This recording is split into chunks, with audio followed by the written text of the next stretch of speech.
Art mirrors the human condition. We uncover its hidden patterns, Experience human creativity. elevated by digital analysis. Welcome to the Academy. Join the journey. What is the Matrix? It sounds like such a simple, mysterious question, right? But back in 1999, it completely dominated pop culture. It was literally everywhere. It sparked this massive global conversation, really asking all of us to question everything we see. So, are you ready to look past the surface reality? Hey there, and welcome to This Explainer. Today, we're taking a really deep dive into how the Wachowskis didn't just, create another action movie, but how they completely transcended the genre.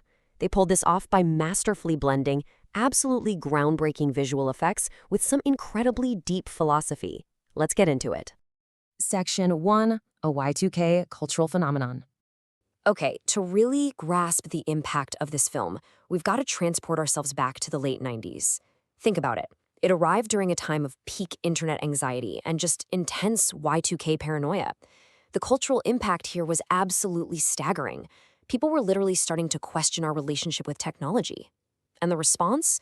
Well, it wasn't just a massive commercial blockbuster. It actually took home 4 Academy Awards for its groundbreaking technical achievements. It pushed the boundaries of what was even possible to capture on film at the time. So, what was the secret sauce? It was this revolutionary genre blend. The filmmakers perfectly fused cyberpunk science fiction, high-octane Hong Kong-style martial arts, and, surprisingly, deep philosophical inquiry. They took these completely disparate elements, things that really shouldn't have worked together, and fused them into something that didn't just entertain audiences, it fundamentally changed how action movies were choreographed and shot for the next 2 decades. A real game changer. Section 2, unplugging. The Matrix storyline. All right, let's look at the narrative engine actually driving this incredible film. We start our journey with Keanu Reeves' character, Thomas Anderson. By day, he's just your mundane, everyday software developer. But by night, he's an underground computer hacker who goes by the alias Neo. And Neo is plagued by this nagging, pervasive feeling that something is just fundamentally wrong with his world. His search for the truth eventually leads him to a pair of enigmatic rebels. Morpheus, played by Lawrence Fishburne, and Trinity, played by Carrie-Anne Moss. And they are the ones who completely shatter his reality. They reveal this devastating truth.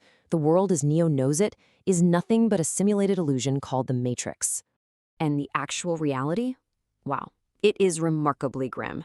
Humanity has literally been conquered by intelligent machines.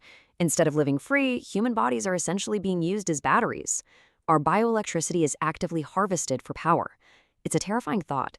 And to keep us from fighting back, our human minds are pacified, just trapped forever in this digital dreamscape. But thankfully, there is hope. Neo gets unplugged from this horrific simulation, and he's thrust into a completely new destiny. He's revealed to be the One, this prophesied savior. And as the One, he has the unique power to actually manipulate the physical laws of the Matrix simulation itself. This ultimately positions him to lead the human rebellion against the machines. Moving on to Section 3, groundbreaking visual world building. Now that we've got the surface plot down, let's peel back the onion a bit. Let's look at the revolutionary technical methods the filmmakers used to visually build these distinct worlds. To subconsciously guide the viewer, they relied heavily on some brilliant color grading. Think about the Matrix simulation. It's entirely bathed in this sickly, artificial green tint. It feels digital and claustrophobic, right? Which perfectly represents the pacified minds of humanity.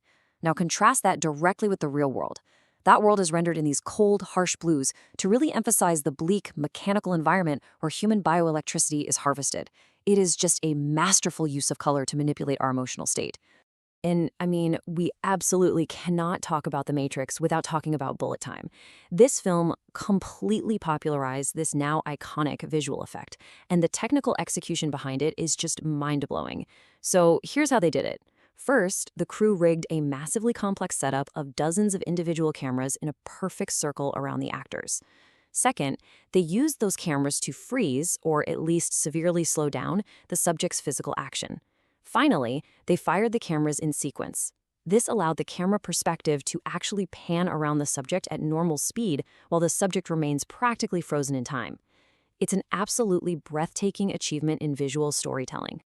Section 4. Philosophy, Fate, and Choice. Okay, this is where we're going to slow things down a bit and explore the absolute deepest, most contemplative layer of the film. Because right beneath the martial arts and that slick cyberpunk aesthetic, the film is actively questioning epistemology. Now, epistemology is just the philosophical study of how we know what we know. The source material notes that the film is actually one of the most successful modern adaptations of Plato's allegory of the cave. If you're not familiar, this is an ancient philosophical concept where captives, who have spent their entire lives chained in a shadow world, suddenly awaken to experience a harsh, painful reality. By anchoring this ancient philosophy onto Neo's modern journey, we can actually see a brilliant one-to-one mapping here. It's like a giant puzzle perfectly fitting together. The literal cave from Plato's allegory, well, that's the Matrix simulation itself. The shadows dancing on the cave wall perfectly mirror the digital illusion the machines are feeding to human minds. And finally, the captive's awakening to the harsh truth is exactly equivalent to Neo's choice of taking the red pill. It is all incredibly structured and deeply intentional. And by using this ancient philosophical framework, the narrative isn't just telling a story. It's actively challenging us, the audience, to question our own world. The film forces us to confront the very nature of reality. It asks us to examine the concept of fate. And perhaps most importantly, it really interrogates the existence of free will. Are we actually in control, or are we, just following programming? Which brings us to a recurring theme throughout the entire narrative: the illusion of choice.